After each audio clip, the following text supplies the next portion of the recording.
আজি শ্ৰমিক দিৱস মে দিৱস হোটেলত কাম কৰা শ্ৰমিকবিলাকক এটা ফুলাম গামছা গোপাল হোটেলত এখনকৈ ফুলাম গামছা দি সম্বৰ্ধনা জনোৱা হ'ল আৰু এই সম্বৰ্ধনা যাতে আমি প্ৰত্যেক বছৰে যাতে আমি পালন কৰি যাব মানে কৰি যাব পাৰোঁ সেয়াই মই আশা ৰাখি মানে চেষ্টা যে যাব পাৰে এতিয়া মানে চেষ্টা কৰি যাম।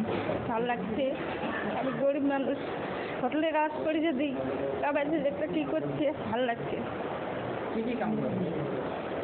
সব কিছু কাম করে, রান্না বাড়া ধরো সংবাদের সব রান্না বাড়া পরোটা ভাজা হোটেলের কামের কোনো কি আছে নাকি হোটেলে মোটে সবই করি।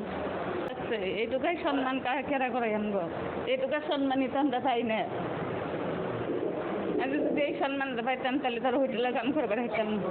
3 বছর হইল, ঘরের বেটা আছে 2টা।